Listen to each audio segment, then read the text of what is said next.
Hello dear students, welcome you all.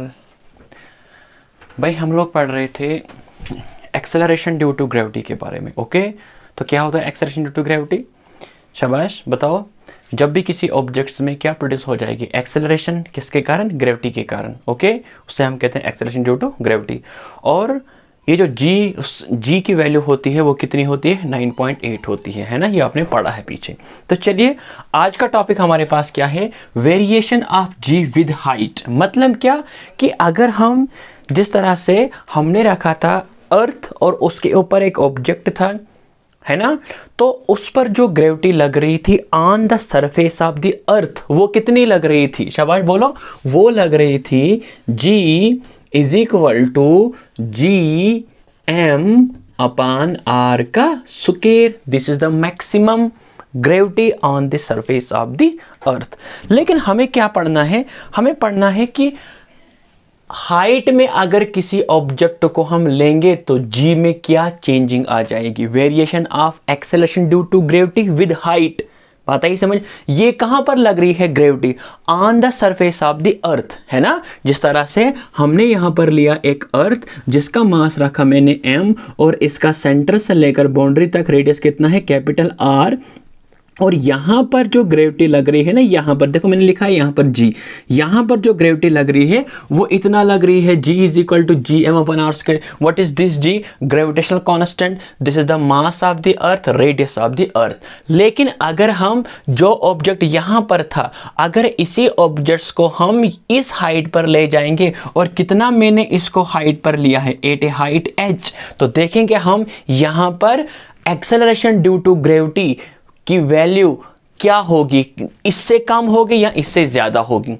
बात आई समझ? वही हमें देखना है कि अगर हम किसी ऑब्जेक्ट को कहां पर ले जाते हैं? हाइट पर ले जाते हैं, तो जी में क्या चेंजिंग आती है? मतलब क्या जी की वैल्यू कम हो जाती है या जी की वैल्यू बढ़ती है? उसी चीज को हमें देखना है। हालांकि कल भी आपको मैंने समझाया था कि अगर हम किसी ऑब्जेक्ट को कहां पर ले जाते हैं? अर्थ से ऊपर ले जाते हैं तो जी की वैल्यू कम, ग्रेविटी कम हो जाती है जितना हम अर्थ से क्या जाते हैं? ऊपर ऊपर जाते हैं।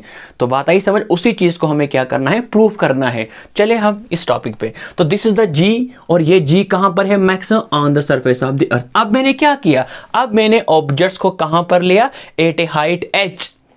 बात आई समझ? तो बताओ फिर यहां पर ग्रेविटी डिनोट किससे किया मैंने? तो देयरफॉर एट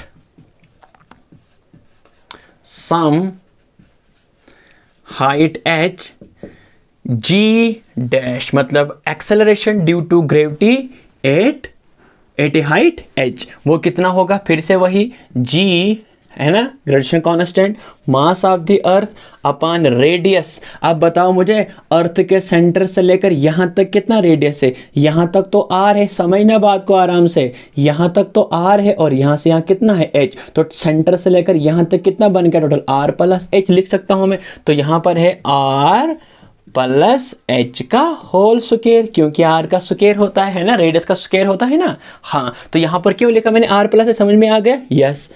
उसके बाद अगर मैं डिवाइड करता हूं, शाबाश, divide equation second by first. शाबाश।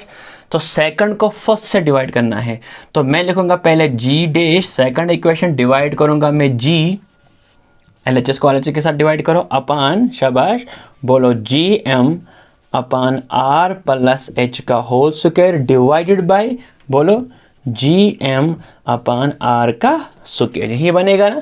तो बताओ फिर क्या बनेगा? विच एम्प्लाइज, ये क्या बनेगा? बोलो शाबाश। थोड़ा सा ध्यान रखना है। G dash upon G is equal to, देखो यहां पर क्या करूंगा मैं, अब जब ये ऊपर जाएगा इसका क्या हो जाएगा? रेसिप्रोकल हो जाएगा।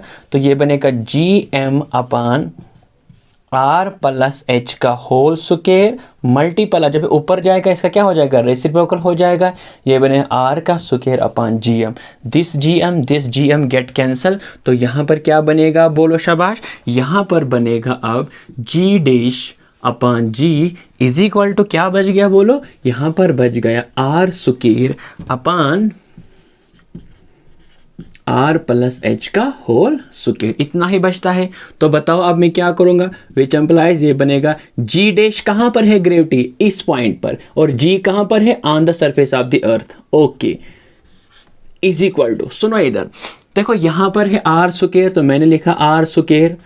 अगर मैं इस आर को इसके बाहर कॉमन निकालूंगा मैं आर को, लेकिन जब आर निकलेगा ना कॉमन तो ये स्क्वायर ला के आएगा, ऐसे करेगा ये आर स्क्वायर। जब बाहर निकला देखो ये आर तो बाहर, यहाँ पर क्या बचेगा 1 अपान अंदर क्या है एच अपान, यहाँ लिखूंगा मैं अब आर। क्यों लिखूंगा मैं आर? क्योंकि जब ये फिर से अंदर आ जाएगा ना तो ये और ये कैंसिल होके खाली एच बचता है। बात आई समझ में? फिर से एक बार रिपीट करता हूं, सुनो क्या किया मैंने। मैं इस आर को बाहर निकालूंगा, लेकिन जब मैं इस आर को निकालूंगा ना बाहर तो ये अपने साथ स्क्वायर भी लाएगा, क्योंकि इसके ऊपर स्क्वायर है। तो जब ये बाहर निकालूंगा मैं, इसको कॉमन निकालूंगा मैं इस ब्रैकेट के बाहर, तो ये बनेगा आर स्क्वायर। तो यहां पर कितना बचेगा अब 1, क्योंकि ये निकला ना बाहर 1 प्लस अब ये h है। अगर मैं खाली लिखूंगा h, लेकिन जब ये अंदर आएगा तो बनेगा एच आर तो है नहीं, खाली h है, इसलिए मैं r यहाँ पे डिवाइड में ले सकता हूँ। क्योंकि अगर हमें फिर से इसको मल्टीप्लाई करेंगे ये r और ये r कैंसिल होकर फिर से ये इसी शेप में आ जाएगा, तो यहाँ पर लिखूंगा मैं स्क्वायर। क्यों मैंने कॉमन किया? ताकि मैं इसको और इसको कैंसिल आउट करना चाहता हूँ, इसलिए कॉमन किया। तो विच एम्प्लाइज क्या बनेगा ये g dash upon G is equal to, देखो यहाँ पर क्या बच गया अब 1 अपान बताओ h, है ना, ये इतना ही बच गया, बोलो स्क्वायर। अब मुझे बताओ यहाँ पर कितनी पावर है इसकी 2, है ना, स्क्वायर है ना 2 है, लेकिन जब मैं इसको ऊपर ले जाऊंगा बनेगा ना -2 बनेगा, पावर की साइन क्या हो जाएगी, चेंज हो जाएगी। अगर मैं इसको यहाँ से ऊपर ले जाऊंगा तो ये बनेगा which implies G dash upon G is equal to 1 plus h upon r का रेस्ट पावर -2। ओके, समझ में आ रहा है यहाँ तक? चलिए हम आगे बढ़ते। देखो अब यहाँ से आगे ना आप लोगों को बाइनोमियल थ्योरम यूज़ करनी है, लेकिन यहाँ पर बाइनोमियल थ्योरम जो आप लोगों ने पीछे पढ़ा हुआ है बाइनोमियल थ्योरम, तो यहाँ पर मैंने लिखी है थोड़ा सा नोट में बाइनोमियल थ्योरम को हम किस तरह से ओपन करते हैं। यहाँ पर हमें ज़्यादा नहीं इसको बढ़ाना है, बाइनोमियल थ्योरम को बढ़ चढ़ के नहीं लिखना है, सिर्फ एक स्टेप हमें उसका यूज़ करना है, और वो क्या है सुनो, ये होता है binomial theorem 1 plus X raise power n is equal to, देखो इस 1 को रखना है अपनी ही जगह, n इस प्लस को भी अपनी जगह, उसके बाद क्या करना है इस पावर को इसके साथ मल्टीप्लाई करना है nx, देखो यहाँ पर उसके बाद आगे आगे बढ़ता है। बाइनोमियल थ्योरम सिर्फ इतनी ही नहीं है, बाइनोमियल थ्योरम आगे आगे बढ़ते पढ़ा है ना आपने, जब हमने डिफरेंशिएशन इंटीग्रेशन पढ़ाया था, हाँ वहां पर आपको मैंने पढ़ाया हुआ है। तो इसका मतलब यहां से क्या बनेगा फिर, ये मतलब करना क्या है, 1 को लिखना है अपनी जगह, प्लस भी आ जाएगा अपनी जगह, लेकिन यहां पर क्या है पावर में क्या है n, तो इसको n के x के साथ मल्टीप्लाई करना है। देखो मैं यहां पर दिखाऊंगा, तो जब हम यहां पर बाइनोमियल थ्योरम यूज करेंगे तो मैं यहां थोड़ा इसको मिटाता हूं, उसके बाद क्या होगा, इसके बाद क्या बनेगा, ये बनेगा शाबाश g dash upon g is equal to, देखो 1 लिखा मैंने अपनी जगह, सेम वही देखो 1 लिखा मैंने अपनी जगह, यहाँ का 1 प्लस, लेकिन देखो है ना nx, लेकिन यहाँ क्या है n की जगह -2 इसके साथ, तो ये बनेगा माइनस प्लस माइनस अब माइनस हो जाएगा -2h अपान r। बनेगा कि नहीं बनेगा? बाइनोमियल थ्योरम सिर्फ एक स्टेप में यूज करनी है। उसके बाद क्या हो जाएगा, करो इन दोनों को मल्टीप्लाई, ये ऐसे हो जाएगा, तो विच एम्प्लाइज ये बनेगा क्या, g डैश, इसको इसके साथ मल्टीप्लाई करो, g dash is equal to g into 1 minus 2h upon r। बताओ ये h क्या है, हाइट, जितनी हाइट पर हमने इसको लिया। बताओ ये r क्या है, रेडियस। अब ये g क्या है, ये g है ग्रेविटी, कहां पर, on the surface of the अर्थ। तो बताओ कितनी होती है on the surface of the अर्थ, तो यहां पर होती है 9.8, लेकिन यहां तक ही हमारा कैलकुलेशन है और यहां से हमें पता चल रहा है, देखो अब ये चीज क्या हो रही है, इससे माइनस हो रही है, मतलब ये जो हमारे पास एक्सेलरेशन ड्यू टू ग्रेविटी है एट सम हाइट, हम लोगों ने इस वाले रिलेशन से ये सीखा अब कि ग्रेविटी जो है वो डिक्रीज हो जाती है जितना जितना हम कहां पर जाएंगे, above the surface of the अर्थ जाएंगे। अब ये कैसे मुझे पता चल गया कि ग्रेविटी डिक्रीज होती है, क्यों, क्योंकि तुम लोगों को पता है जी की वैल्यू होती है 9.8 on the surface of the earth, लेकिन इस 9.8 से ये चीज क्या हो रही है, माइनस हो रही है। बताइए समय, देखो यहां पर है 1 माइनस 2h अपन जब h की वैल्यू भी मैं पुट करूंगा, r की वैल्यू भी पुट करूंगा, मतलब इस g से ये चीज क्या हो रही है, माइनस हो रही है। तो यहां से हम लोगों को पता चलता है कि ग्रेविटी जो है ये डिक्रीज हो जाती है जितना जितना हम कहां पर जाएंगे, हाइट पर जाएंगे। यहां देखो ये हाइट और ये ग्रेविटी क्या है, डायरेक्ट प्रोपोर्शनलिटी में है। जितना हम हाइट पर जाएंगे उतनी ग्रेविटी क्या हो जाती है, डिक्रीज हो जाती है। तो इतना आपने आज सीखा। आज आपने सिर्फ एक कंसेप्ट सीखा कि अगर हम अर्थ से नहीं, किसी भी प्लेनेट से, चाहे मैं मून से जाऊंगा, कहां ऊपर ऊपर जाऊंगा, चाहे मरकरी या वीनस, जिस भी प्लेनेट पर आप जाओगे, जितना जितना उस प्लेनेट से दूर जाओगे रेडियस बढ़ता जाएगा, है ना। तो ग्रेविटी क्या हो जाती है, डिक्रीज हो जाती है। तो इस चीज से हम लोगों ने प्रूव किया कि जी की वैल्यू डिक्रीज हो जाती है अगर हम कहां पर जाते हैं, हाइट पर जाते हैं। जितना जितना हम ऊपर जाएंगे उतनी जी की वैल्यू कम होती जाएगी।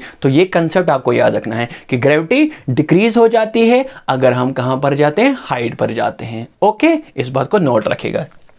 नेक्स्ट वाला कंसेप्ट में आपको क्या देने वाला हूं, नेक्स्ट वाला क्लास क्या होगी कि अगर हम कहां पर जाएंगे, अगर हम इनसाइड द अर्थ जाएंगे तो देखेंगे जी में क्या फर्क पड़ेगा, क्या जी की वैल्यू बढ़ेगी या जी की वैल्यू कम होगी, वो मैं आप लोगों को नेक्स्ट लेक्चर में सिखाऊंगा। आज के लिए हम इतना ही पढ़ते हैं और बाकी हम नेक्स्ट लेक्चर में पढ़ेंगे। और समझ में आ रहा है तो आप लोग कमेंट में बताइएगा मुझे कि आप लोगों को कितना समझ में आ रहा है। और उसके बाद वीडियो को लाइक भी किया करो, शेयर भी किया करो। ओके, अल्लाह हाफिज़।